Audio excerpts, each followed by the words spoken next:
Welcome back, everyone, to another deep dive here on Occult Archives. You know how this works. We take a book, maybe not one you'd find on a typical bookshelf, mind you, and we really get into it. The ideas, the history, the controversies, all of that. It's a deep dive, right? Like the name says, we're going deep below the surface. Right, exactly. So today's selection is, well, it's a classic in its own right, at least in certain circles. C.W. Leadbeater's A Textbook of Theosophy, published back in 1912. Leadbeater, now there's a figure who really embodies that whole theosophical movement, turn of the century, all these new ideas swirling around, and Theosophy is right there in the mix. Right, blending philosophy, religion, and let's be honest, a bit of what they thought was pretty cutting-edge science at the time. A bit of everything, it seems. So what we want to do today is figure out, according to Leadbeater, what is Theosophy actually all about? I think to really grasp what Leadbeater's doing, it helped to go back a bit. Before this book, before Leadbeater even, there was A.P. Sinnett. Oh, right, with the occult world. Exactly. That book, back in 1881, it really set the stage, presenting Theosophy as this, ancient lost wisdom, hidden knowledge, just waiting to be rediscovered. A bit like Indiana Jones, but with books, I guess. Right, the quest for hidden truths. And Leadbeater's textbook, it comes along later, deliberately building on that foundation. He even mentions Sinnett's esoteric Buddhism and Annie Besant's The Ancient Wisdom, kind of positioning his own work as a more direct, easier to understand introduction to all of this. Makes sense. And Leadbeater isn't shy about the fact that Theosophy, it's not a simple thing to define. It's a philosophy, a religion, and hold on to your hats, a science, all at the same time. Okay, that's a lot to unpack. Let's start with the philosophy bit. How does Theosophy see the universe, the big picture?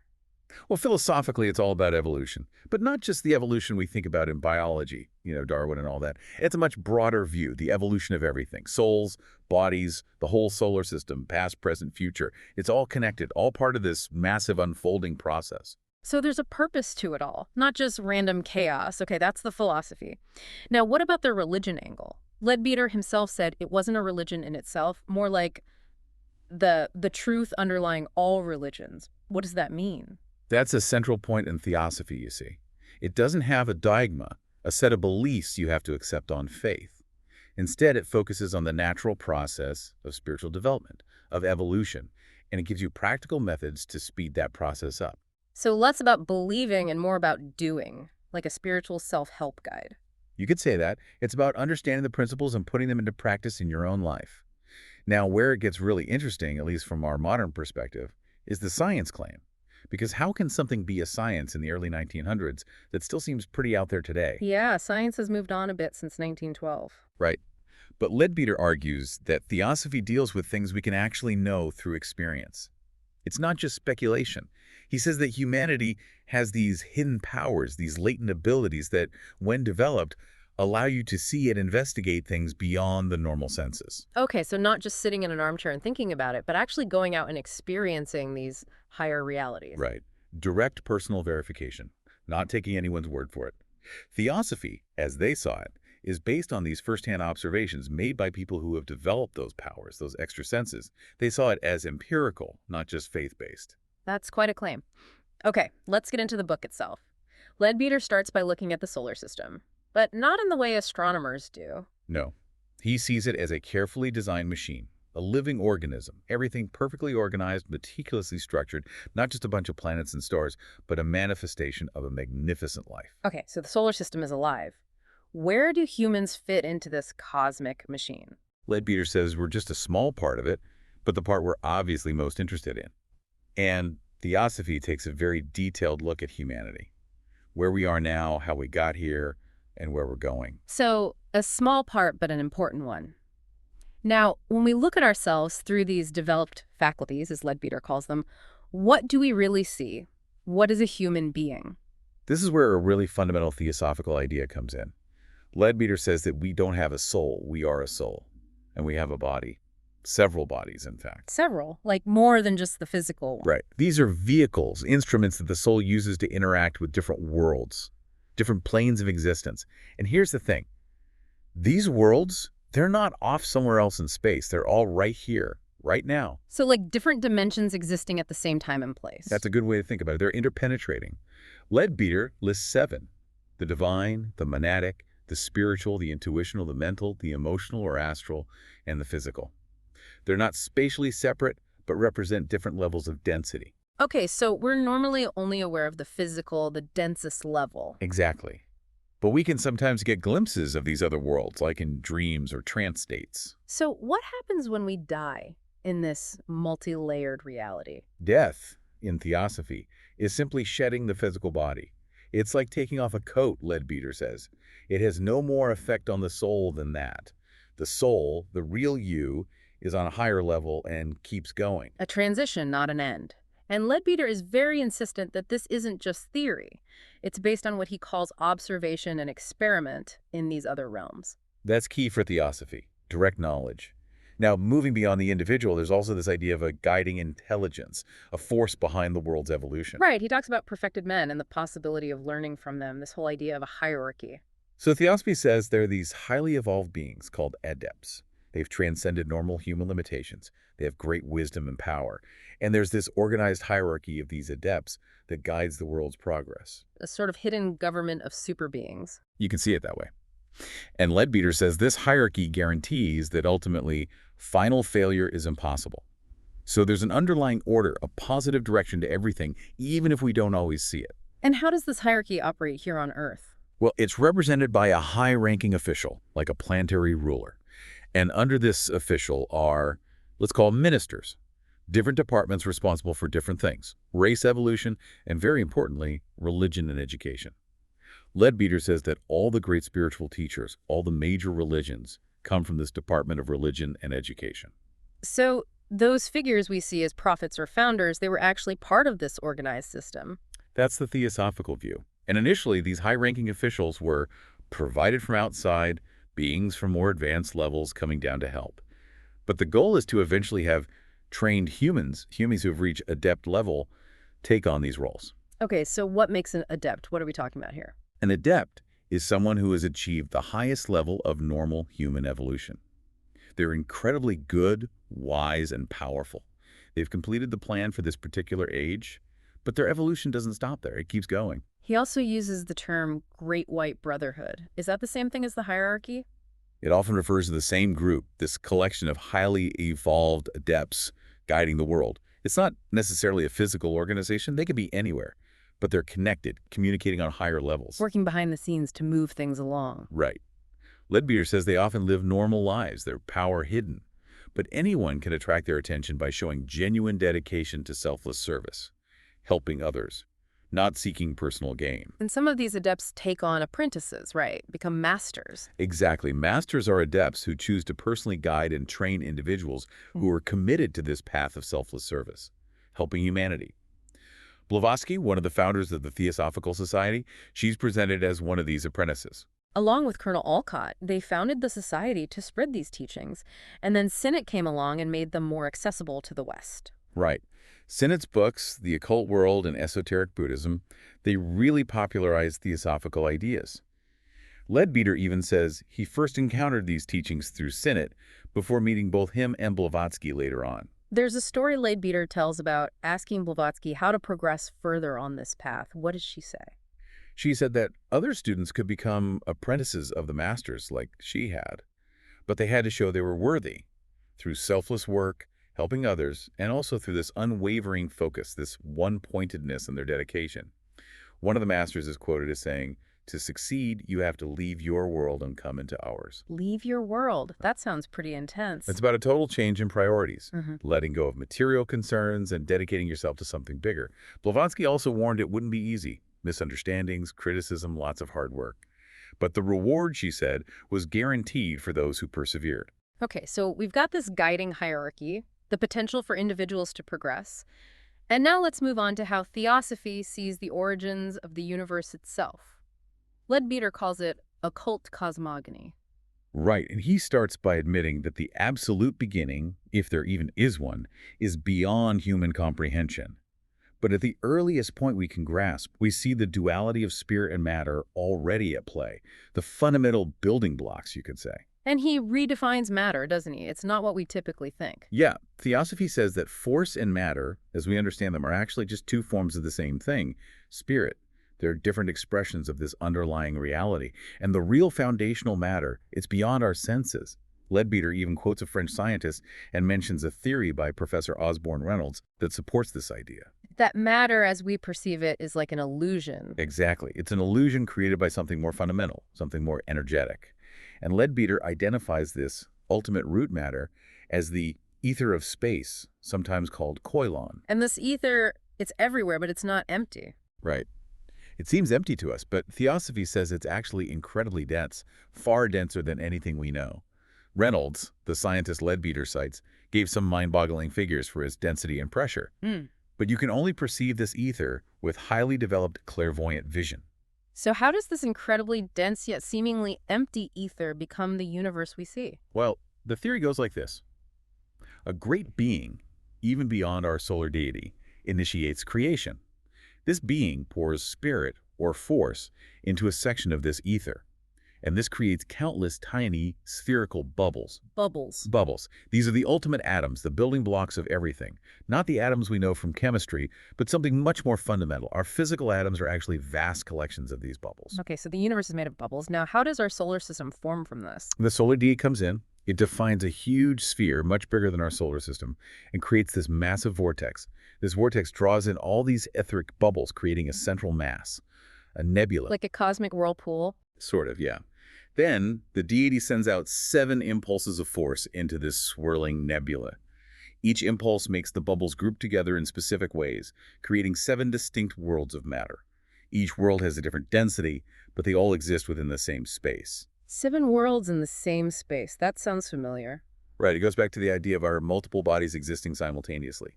Each impulse creates the atoms for a specific world by grouping the bubbles in powers of 49, so 49 bubbles, then 49 squared, then 49 cubed, and so on. So the number 49 is significant. It seems to be a fundamental number in theosophical cosmology. Now, the 7th impulse, the one that creates our physical world, is a bit different. It doesn't subdivide the atoms further. It draws the physical atoms together to form what Leadbeater calls proto-elements. And these proto-elements eventually combine into the chemical elements. Exactly. Over vast periods of time, they come together in a specific order to form the elements we know.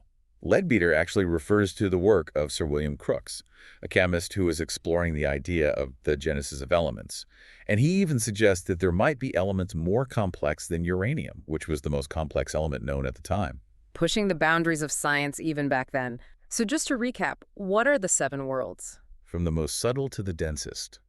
The divine world, the monadic world, the spiritual world, the intuitional world, also called the Buddhic world, the mental world, the emotional or astral world, and finally, the physical world. 7 levels of reality, all interwoven. He uses an interesting analogy to explain the structure of matter in these worlds, talking about bricks and blocks. Yeah, he says that in the physical world, at the atomic level, everything is built directly from individual atoms, like bricks.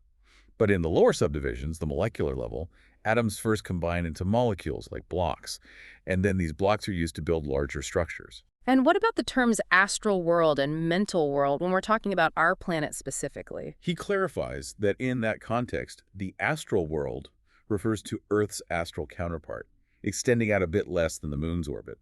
And the mental world is the sphere of mental matter encompassing the Earth, both interpenetrating the physical Earth and revolving around the sun along with it. Okay, so we've got the solar system, these 7 worlds. Now, what about life? How does that emerge in this theosophical framework? Leadbeater talks about a second outpouring. Right, so after the worlds are formed, after the elements are in place, the second outpouring happens. It comes from the second aspect of the deity and brings the power of combination. This power brings together the elements in all 7 worlds to create 7 kingdoms of nature. 7 kingdoms, not the usual plant, animal, mineral. Well, it includes those, but there's more. Humanity is one kingdom, and then there are 3 elemental kingdoms that exist on the higher and lower mental levels and in the astral world. These elemental kingdoms are invisible to us physically. They represent stages where the life force is gradually moving down, taking on denser forms. So everything is alive, even what we consider inert matter. That's the theosophical view. All matter is alive and evolving. Leadbeater describes this process, this descent of the life force, as an outbreathing. And there's a turning point where the outbreathing stops and the inbreathing begins. The life force starts to move upwards. So in minerals, it's going down, down, down, and then it reaches a point and starts going back up. Exactly. After mineral evolution is finished, the life force retreats to the astral world. It takes with it the experiences it gained in the mineral kingdom, and then it goes on to ensoul vegetable forms, then animal forms, working its way up through the levels. So it's a continuous process. Yes, and all 7 kingdoms are part of this one great outpouring of life. Now, you might ask, why this whole descent into matter? What's the point? Why go down into the density of the physical world? Leadbeater says it's about experiencing vibrations, learning to respond to them. At first, the life force just receives impacts. It's passive. But through this process, it gradually learns to generate its own vibrations, to develop its own inner rhythms. And this leads to the awakening of spiritual powers. So by going down into matter, we learn to master it. In a sense, yes. We become more than just passive receivers. We become creators. Now, where does the individual human soul, the ego, come into this? Leadbeater says that the initial life force in the intuitional world might have been this vast, undifferentiated soul. It's like a universal soul. Something like that. But as this life evolves, as it takes on forms in the higher mental world, it starts to differentiate. It breaks up into individual souls. And eventually, these become the individual human souls. So we are fragments of this original universal soul. In a way, yes. Each a unique spark of that divine fire. And he contrasts this with animals and plants, which have group souls. One group soul can animate many physical bodies at the same time. Many bodies, one soul. Right. He uses the analogy of bucket of water and tumblers. The bucket is the group soul. Each animal body is a tumbler. The tumbler takes a portion of water from the bucket, which represents the individual soul for that animal. And whatever experiences that individual animal has, whatever color it adds to the water, gets mixed back into the bucket when it dies. This, Theosophy says, is how instincts are inherited. So the group soul is constantly learning and evolving through all these individual experiences. Exactly. And over time, these group souls break up further. They become more individualized. Until finally, we have the human soul, which is a unique individual entity. Okay, so we've covered the solar system, the evolution of life. Now let's get into the nitty-gritty of what a human being is. Leadbeater calls it the constitution of man. Right. So remember, we're not just a physical body. We have several bodies, vehicles. And Leadbeater explains how the ego, the individual soul, descends into incarnation. It wraps itself in layers of matter, starting with the mental body. Made of mental matter, the vehicle for thought. Right. Then comes the astral body, made of astral matter. This is the vehicle for emotions, passions, and desires. And only after these 2 bodies are in place can the ego connect with a physical body and be born. So we descend into matter layer by layer. And at death, we do the reverse. We shed the bodies one by one, starting with the physical, then the astral, then the mental. And the ego, the real you, returns to its own level in the causal body. So it's a cycle. We go down, we gain experience, we come back up, carrying the lessons with us. Exactly. Now, Leadbeater talks about these warts on the mental body. These are like solidified thought patterns, prejudices that block the flow of mental energy. So our thoughts actually create structures in the mental body. They do. And he goes on to describe thought forms. This is a big one in Theosophy. He says that thoughts aren't just abstract things in our heads. They take on actual forms in mental matter. If there's emotion involved, it also draws in astral matter, creating an astromental form. So our thoughts and emotions are creating these energetic forms. Yes, and these forms then go out from us towards the object of the thought. If it's a thought about another person, it travels to them. And the stronger the thought, the further it goes and the more impact it has. He talks about love being a powerful thought form, one that actually transfers energy. Right. He says a thought of love can strengthen the feeling of love in both the sender and the receiver. It can even permanently increase their capacity for love. So our thoughts are not just internal things, they have real effects in the world. Leadbeater mentions that we're all swimming in a sea of other men's thoughts. How do we deal with that? It's about recognizing that not every thought that pops into our head is our own. Some are just drifting by from other people. We're not responsible for those. But if we grab onto a thought, dwell on it, amplify it, then we make it our own. And we're responsible for what we do with it. And what about negative thoughts, self-centered thoughts? Those tend to stay close to us. They create a shell around the mental body. This shell can block clear thinking and make us more prone to prejudice. He compares thought forms to charged batteries. They want to discharge their energy. So we have to be careful about the thoughts we allow ourselves to dwell on. Right. Because they're not just passive things. They have power. They can influence us and others. And when many people think similar thoughts, these thoughts can combine and form powerful, long-lasting thought forms. Like a collective thought form. Exactly. These can have a big impact on the world. He also distinguishes between these focused thought forms and something called radiation of thought. What's the difference? Thought forms are like sending a specific message to someone. But radiation is more like broadcasting a general feeling or mood. It spreads out in all directions. He gives the example of devotional thought. It doesn't matter what you're devoted to, the feeling itself radiates outwards and can evoke devotion in others. So even without a specific image or idea, we're still sending out these vibes all the time. Right. And the more we cultivate positive, pure thoughts, the more powerful and beneficial this radiation becomes. It can literally uplift the mental atmosphere around us. Theosophical thought, he says, radiates a quality of openness and understanding.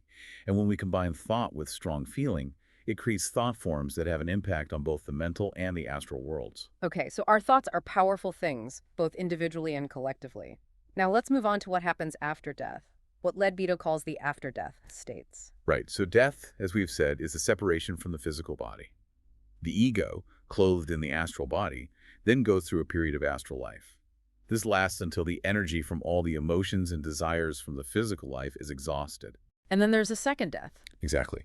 The astral body is shed, and the ego, now in the mental body, enters the mental world. This is the mental life. It continues until the thought energy from the physical and astral lives is spent. Then the mental body is also discarded, and the ego returns to the causal body.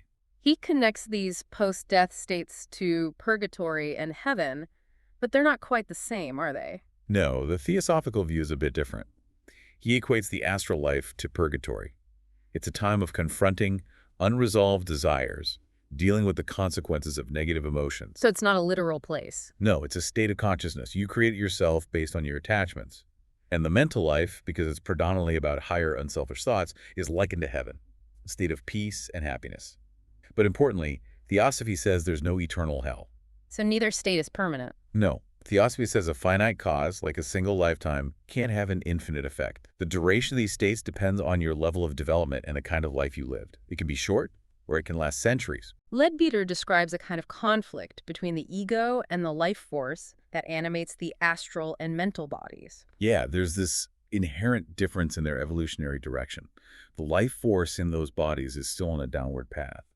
It wants denser vibrations. It wants to eventually animate physical matter again. So it has this pull towards lower, more sensual experiences. And the ego is trying to go up towards spirit. Exactly. So you can feel this internal conflict, temptations towards negative emotions, towards indulging the desires of those lower bodies. But resisting those urges is crucial for spiritual progress. If you give in to them, you strengthen those lower tendencies. If you resist them, they eventually fade away. He also talks about a rearrangement of the astral body at death. Right. When you die, the astral body senses this separation, this shock, and it rearranges itself with the densest matter forming an outer shell. For most people, this limits their perception in the astral world. They're mostly aware of the denser, less pleasant aspects. So it's like they're trapped in a limited view of the astral world. In a way, yes.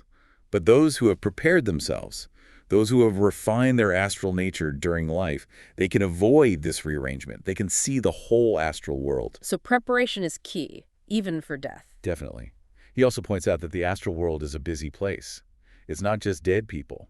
There are living people there during sleep or out-of-body experiences. There are nature spirits, elementals, and angelic beings, all sorts of things going on. What causes the shift from the astral world to the mental world? When the lower selfish emotions fade away, the astral life ends. The ego's focus shifts to the mental level. It's not a spatial movement, more like a change in awareness. The astral body is shed, but it doesn't disappear completely. It leaves behind an astral corpse. A corpse, even in the astral world. It's not a physical corpse, of course, but it's an energetic remnant. And if there were strong attachments to desires during life, this astral corpse can remain connected to the ego, which can cause problems. He also mentions that some people after death can become unconscious in the astral world. This happens when a shell of dense astral matter forms around them, blocking their perception.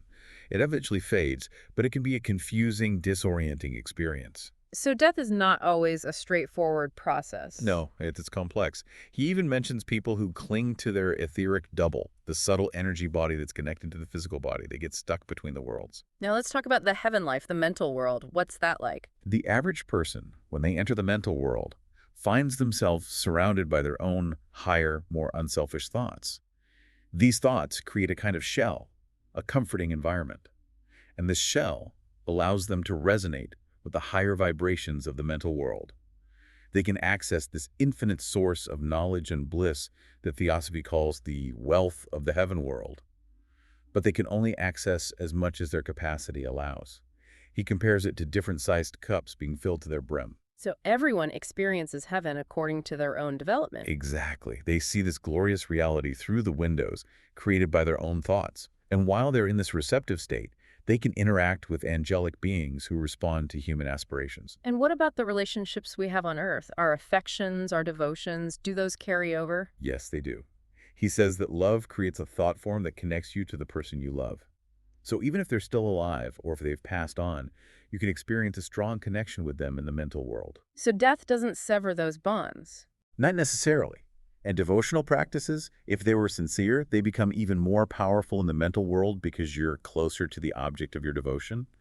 He also describes 7 subdivisions within the mental world, each with its own dominant characteristics. 7 again. Does each person go to a specific one? Yes. You're drawn to the subdivision that matches your own development and the qualities you cultivated during life. It's not a choice, it's a natural attraction. And what happens when the mental life ends?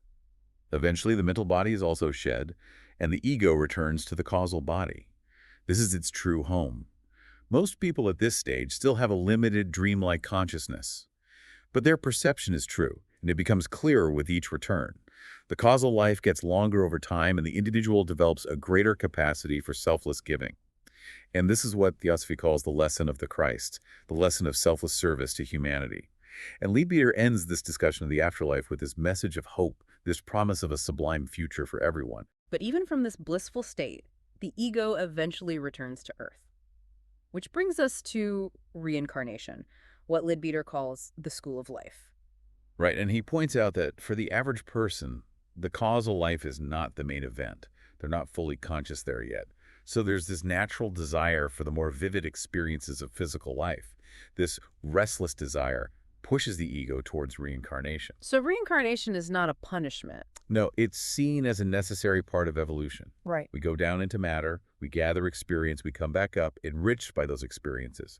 A single lifetime is like one day in a much longer process. Compares it to a school, right. Exactly. Physical life is the school, where we learn the lessons we need for the real life in the higher worlds. Some learn quickly, some take longer, Right. but everyone progresses eventually. No one fails. But understanding the rules of the game certainly helps. Definitely. And what are those rules? Well, first, there's the law of evolution itself, the drive to become perfect, to unfold our divine potential. This is a fundamental force. The wise person recognizes it and goes with the flow. And the second big law is karma, cause and effect. Right. Leadbeater stresses that karma is as precise as any physical law. Good thoughts and actions bring good results. Bad ones bring bad results. It's not about reward or punishment. It's about the inherent consequences of our choices. What we put out is what we get back. Exactly. And while the effects might not be immediate, they eventually manifest. Maybe in this life, maybe in a future life. He also talks about great angels who administer karma. They don't change the amount, but they manage the timing and the form it takes. This prevents us from being overwhelmed by early mistakes and gradually gives us more free will as we learn to use it wisely. So we have a certain destiny based on our past, but we still have choices in how we deal with it. Right. And our current life is shaped by our past actions, while our present actions are shaping our future lives. It's a continuous cycle. And it's not just about individual karma, there's also collective karma. We have responsibilities to the world, to other beings, and those actions have consequences too. Leadbeater also talks about 3 stages of evolution: downward, early upward, and later upward. These represent different phases in our journey. The downward arc is about spirit becoming involved with matter, learning to receive impressions. The early upward arc is about mastering matter, gaining control over it. And the later upward arc is about using those mastered powers for selfless service. So we move from being passive receivers to active creators. Exactly. And in all of this, what's right and wrong, it's not about arbitrary rules. It's about what aligns with this evolutionary process, with the divine will. What promotes unity and harmony is right. What promotes separation and discord is wrong. That's the basic idea. But of course, We all have a long history of selfishness. It's not easy to become truly altruistic. So how do we do it? How do we overcome those negative tendencies? Leadbeater says it's about applying the law of cause and effect in our mental and emotional lives. We have to consciously cultivate the opposite virtues. Suspicion can be overcome with trust, greed with generosity, anger with patience, and so on. It's like exercising a muscle. We have to work at it. And knowledge of these truths gives us the motivation to do the work. Exactly. It gives us a reason to choose the more difficult path, the path of self-improvement. He really emphasizes the power of thought in all of this. We have to be vigilant, but to create.